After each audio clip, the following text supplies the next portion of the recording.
السلام علیکم ورحمۃ اللہ وبرکاتہ۔ عزیز طالبات، اس سے پہلے سماجیات کا ایک لیکچر آپ سماعت فرما چکے ہیں۔ اس میں ہم نے سماجیات کے 12ویں کے پہلے چیپٹر کے فرسٹ بٹ کی اسٹڈی کیے ہیں، جیسا کہ ابھی آپ کے سامنے میں بتا رہی ہوں آپ لوگوں کو۔ فرسٹ تھا ہمارا فارمیشن آف انڈین سوسائٹی، جس میں ہم اینشینٹ پیریڈ دیکھ رہے تھے، اور اینشینٹ پیریڈ میں بھی 4 حصے دیے ہوئے ہیں۔ انڈس ویلی سویلائزیشن ہمارا ہو چکا ہے۔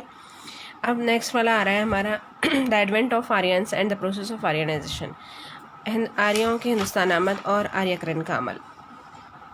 دراصل ہندوستانی سماج کی تشکیل میں اس کا ایک بہت بڑا حصہ ہے کہ آریہ کیسے ہندوستان آئے اور کیسے ہندوستان کا ایک پورا نظام کیسے بنا، ورنہ اس سے پہلے قبائلی سسٹم تھا، قبائلی نظام تھا۔ لوگ یہاں پر ہم دیکھ رہے ہیں کہ 4-6 نسلیں یہاں پر ابتدا سے آباد تھیں، اور ان کا اپنا ایک نظام تھا، الگ الگ طور پر وہ لوگ رہتے تھے۔ ان کی پرستش وہ لوگ کیسے کیا کرتے تھے، عبادتیں کیسے کرتے تھے، طور طریقے کیا تھے، یہ ہم نے انڈس ویلی سویلائزیشن کے جو پورا جو تفصیلی مطالعہ کیے ہیں اس میں تمام چیزیں آ چکی ہیں۔ اب نیکسٹ والا جو ہمارا پوائنٹ ہے کہ آریہ ہندوستان کیسے آیا ہے، آریاؤں کی ہندوستان آمد۔ پہلے تو یہ سمجھ لیں آریہ ہے کیا اور کون تھے اور ان کے عقائد کیا تھے، وہ لوگ کیسے تھے، یہ پہلے ہم اس کو دیکھ لیں گے۔ سنسکرت میں آریہ کے معنی بزرگ اور معزز کے ہیں۔ سنسکرت زبان کے لفظ سے ماخوذ ہے، جس کے معنی بزرگ اور عزت والے کے، بہت معزز اور محترم کے معنی میں لیا جاتا ہے۔ یہ قبیلوں کی شکل میں ہندوستان آیا، اور ان کے آنے کی جو ترتیب بتائی جاتی ہے کہ یہ ایران، افغانستان ہوتے ہوئے پاکستان کے علاقوں میں، جہاں آج پاکستان ہے وہ دراصل اس وقت ہندوستان کا علاقہ تھا، وہاں پر یہ لوگ جو ہے سندھ کے کنارے بسنے لگے۔ ہم یہ بھی جانتے ہیں کہ یہاں پر ہندوستان میں آریاؤں کے آمد سے پہلے جو قومیں رہا کرتی تھی وہ دراوڑ کہلاتی تھی۔ یہ تہذیب یافتہ قومیں تھیں۔ اس کی تہذیب سے متعلق تمام تفصیلات ہم انڈس ویلی سویلائزیشن، سندھ ندی کی تہذیب میں ہم تمام چیزیں پڑھ چکے ہیں۔ اب جب یہ لوگ ہندوستان کے سرزمین پر آئے تو یہاں پر یہ کوئی بڑے لشکر کی شکل میں نہیں آئے یا بہت بڑے گروہ کی شکل میں نہیں آئے، بلکہ چھوٹے چھوٹے قبیلوں اور گروہ کی شکل میں زمین پر بسنے لگے۔ جب یہ یہاں پر آئے تو کچھ قبیلے یورپ کی طرف رخ کر گئے، اور کچھ جو ہے یہیں پر بسنے لگے۔ بعض قبائل کا کہا جاتا ہے کہ یہ یورپی قبائل بھی ہیں، جنہوں نے ہندوستان کی طرف یورپ کی طرف سے رخ کیا تھا، مطلب اس طرف سے یہاں پر آئے تھے۔ آریہ یہ جس کے معنی بزرگ اور معزز کے ہوتے ہیں، ان آریاؤں کی صفات میں آتا ہے کہ آریہ یہ سفید رنگ والے ہوتے ہیں، مطلب ان کی رنگت ایک دم گورے ہوتے ہیں، یہ لوگ دراز قد اور بہادر ہوتے ہیں۔ سفید جلد اور سیاہ بال والے کو بھی آریہ کہا گیا ہے، بعض معنی اس میں بھی لیے جاتے ہیں اس کے۔ ان کی صفات کون سی ہوتی ہے؟ یہ تو ان کے حلیہ ہوا ہے، جسمانی صفات ہو گئی۔ اب ان کے اندر ان کی کرداری صفات کیا تھی؟ کردار کے بہت بلند مانے گئے۔ آریاؤں کی مخصوص طور پر یہ صفات مانی گئی کہ وہ کرداری طور پر بہت اسٹرانگ، مضبوط تھے، اور ایک اچھا اعلیٰ اخلاق کے مالک تھے، اور تنظیمی صفات رکھتے تھے۔ گروہ بنانے کی آرگنائزیشن سسٹم تھا ان کے پاس میں، یہ خاصیت رکھتے تھے مخصوص طور پر۔ پھر یہ کرتے کیا تھے؟ یہ لوگ دراصل غلہ بانی، مویشی پالنا، مویشیوں کو چرانا، مویشیوں سے بنی ہوئی چیزوں، مویشیوں کے ذریعے جو چیزیں بنتی ہے اس کو فروخت کرنا، یہ ان کا کام تھا، اور یہ زراعت بھی جانتے تھے۔ اب دیکھیں آپ اسی کو دیکھتے ہوئے دیکھیں، زراعت جو لوگ جانتے ہیں، جو لوگ غلہ بانی جانتے ہیں، وہ دراصل زمینوں کی بھی شناخت رکھتے ہیں کہ کون سی زمین زرخیز ہے، کون سی بنجر ہے، کون سی زیادہ فائدہ دے گی، مٹی کیسی ہے، کہاں کی آب و ہوا کیسی ہے، یہ لوگ اس کا علم رکھتے تھے۔ اسی لیے یہ سندھ ندی کے کنارے جب یہ لوگ آ کر بسے، اس وقت انہوں نے اس زمین پر زندگی گزارنے کے آثار انہیں نظر آئے، اور یہ وہیں پر مستقل قیام پذیر ہوئے۔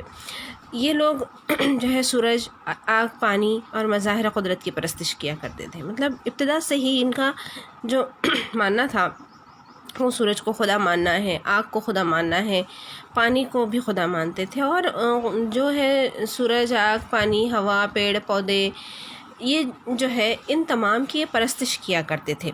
تو یہ یعنی ابتدا سے ہی یہ مظاہر پرستی ان کے عقائد میں شامل تھی۔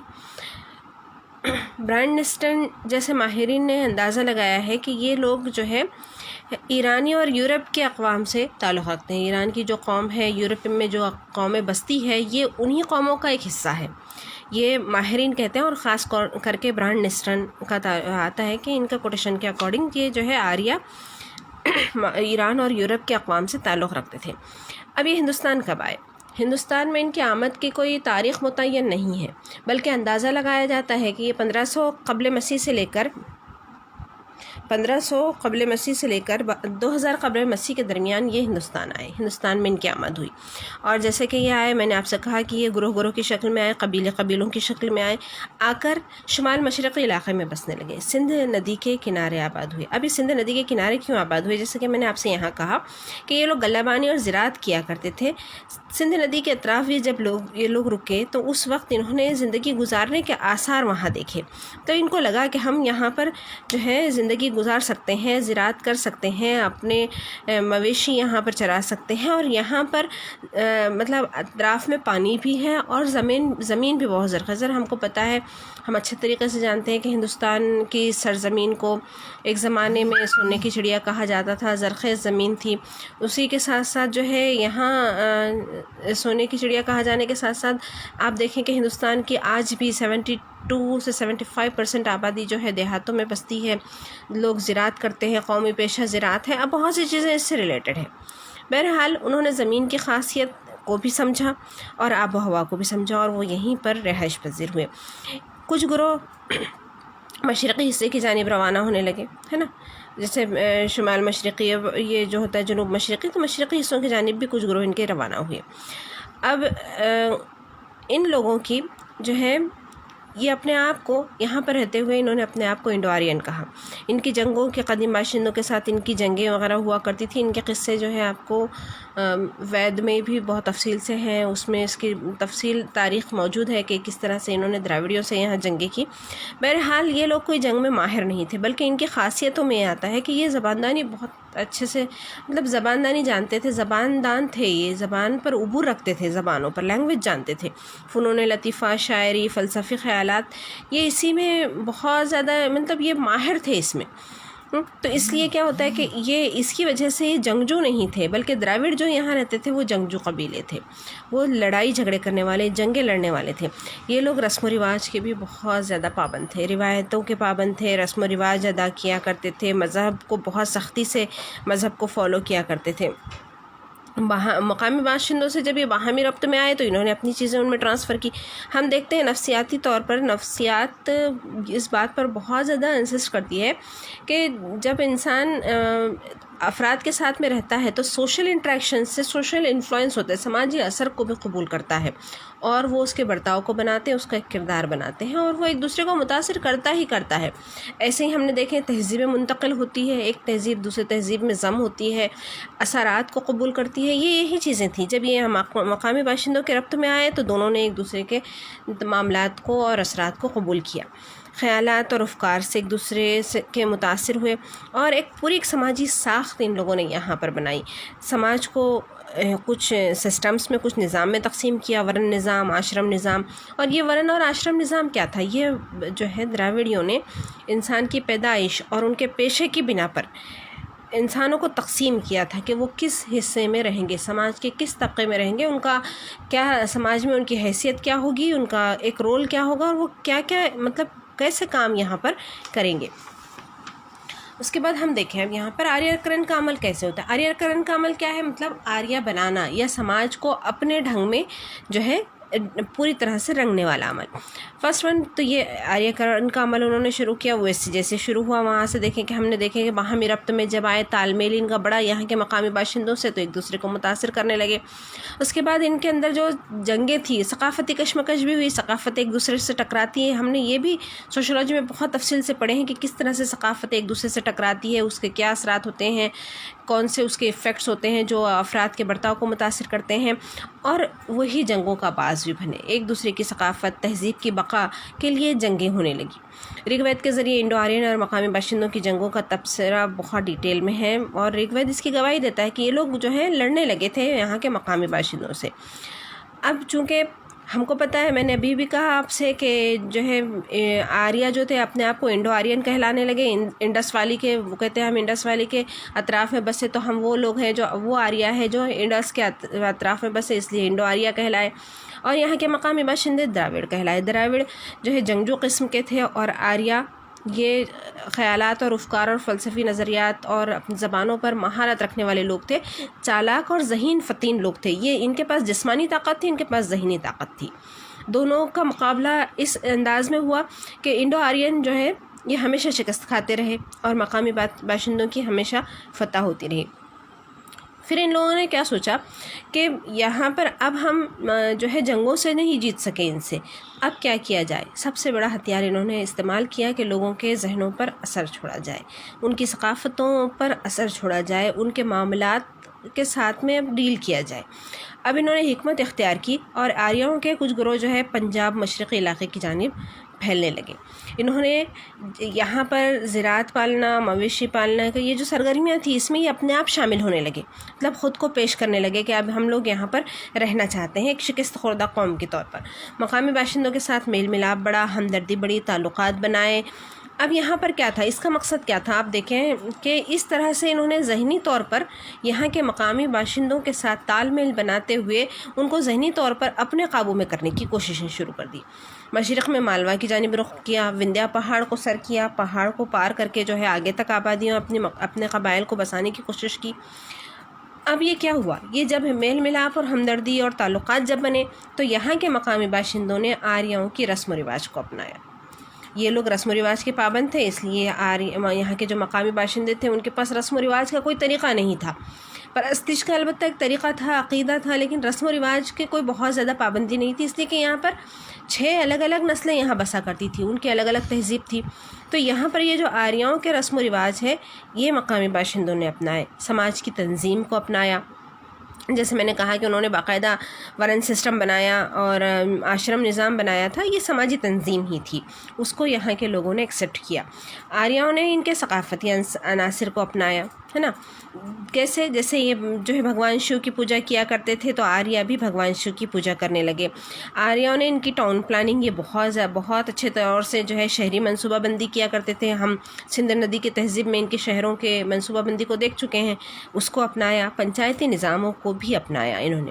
پنچایتی نظام یعنی جو ہے کس طرح سے پنچایت ایک قبیلے کو کیسے چلایا جائے، کیسے کون سردار ہوگا، کیسے اس کو ٹیکل کیا جائے، کون سی سزائیں ہوگی، کس طرح سے جو ہے لوگوں کو اپریشیٹ کیا جائے، سزا دی جائے، فیصلے کس طرح سے کیے جائے، اور کس طرح سے جو ہے معاشی منصوبہ بندی کیسی ہوگی، سماجی منصوبہ بندی کیسی ہوگی، سڑکیں کیسی ہوگی، انتظامات کیسے ہوں گے، اس تمام کو جو ہے انہوں نے اپنایا. ان کے ساتھ بھگوان شیو کی پرستش کرنے لگے. اب کیا ہوا دیکھیے، یہ دونوں کا جب میل ملاپ ہونے لگا تو ایک اجتماعی اور ثقافتی اشتراکیت اپنے آپ بننے لگی، ثقافتیں ملنے لگی اور ایک جو ہے ملی جلی ثقافت یہاں پہ بننے لگی. اب اسی میں سے کیا ہوا کہ منگولائٹ جو گروپ تھا وہ شمال مشرق کی طرف مڑ گیا، مطلب ادھر جانے کی طرف ہوا، اور ہندو سماج میں یہ ضم ہو گیا. منگولائٹ گروپ ہم نے دیکھے ہیں کہ یہ گروہ منگولائٹ ایک نسل ہے باقاعدہ جو 6 نسلوں میں سے ہے، وہ ہندو سماج میں ضم ہو گئی. اور ہندو سماج کیا تھا؟ آریاؤں کا بنایا ہوا وہ جو نظام، ورن نظام، آشرم نظام، یہ ہندو سماج کی شکل اختیار کیا. آگے انشاءاللہ اس کی تفصیل بھی آ رہی ہے، ہم اس کو تفصیل سے دیکھیں گے. کئی قبائل مثلاً کھاسی، میزو، ناکا، انہوں نے عیسائیت کو اپنایا. کئی ہندوستان کی سرزمین کے دوسرے علاقوں سے آنے والے مہاجر آسام کی سرحدوں پر بسنے لگے. آسام کا بہت ہاٹ ایشو ہے، آپ کو پتہ ہے ابھی بھی چل رہا تھا NRC کو لے کر. آسام کے جو معاملے تھے ہم اس پر بھی ڈسکس کر چکے ہیں تفصیلی کہ آسام میں اس کے مسائل کیوں ہیں. اس لیے کہ آسام کی جو سرحدیں ہیں وہ دوسرے ممالک سے جڑی ہوئی ہے اور دوسرے علاقوں کے لوگ بہت آسانی سے اس سرحد پر آتے ہیں اور وہاں پر بس جاتے ہیں. تو یہ لوگ بھی جو مہاجر تھے، جو دوسرے ریجن سے، جو دوسرے علاقوں سے آئے تھے ہندوستان کے، یہ آسام کی سرحدوں پر بسنے لگے. اب اس میں ہندو بھی تھے، مسلم بھی تھے. یہ آبادیاں بڑھتے بڑھتے جس طرح سے آریہ ہندوستان آئے تھے اسی طرح سے دوسرے لوگ بھی یہاں پر پھر قبیلے آنے لگے. یہ گوداوری سے کنیا کماری تک اور ہندوستان کے مغربی ساحل سے لے کر مشرقی ساحل تک یہ پھیلے. ساتھ ہی انہوں نے کیا کیا، اب یہ بھی دیکھیں آپ، ان کا علاقہ کرناٹک، کیرلا، تامل ناڈو، آندھرا پردیش، یہ سب علاقے جو ہے دھیرے دھیرے یہ یہاں پر دراوڑی تہذیب وہ پھیلنے لگی. اور اس کا دراوڑیوں کا جو کلچر ہے یہ اس علاقے میں پھیلنا، اس سے مراد یہ ہے کہ یہاں پر آریاؤں کی اور دراوڑیوں کی ملی جلی ثقافتیں یہاں پر پھیلنے لگی. اس کا جو عرصہ مانا جاتا ہے وہ 1000 قبل مسیح کا مانا جاتا ہے.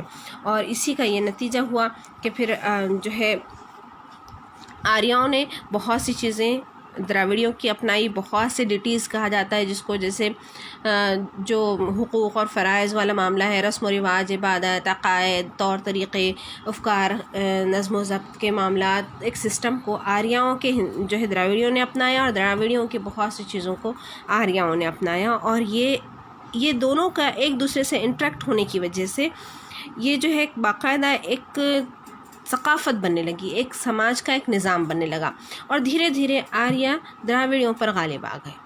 اب غالب جب آئے تو انہوں نے باقاعدہ اپنا ایک نظام بنایا جس کو ہندو سوشل سسٹم کہا جانے لگا۔ انشاءاللہ ہم نیکسٹ والے لیکچر میں ہندو سوشل سسٹم دیکھیں گے۔ اس کے لیے کچھ جو ہے سوالات ہیں جو میں آپ کو ریٹن وے میں آپ کو پوسٹ کروں گی، اور ساتھ ہی آپ مجھے اگر آپ کو اس میں کچھ پرابلم ہو رہا ہے، کچھ نہیں سمجھ رہا ہے، تو آپ سوالات کے ذریعے مجھے پوچھ سکتے ہیں۔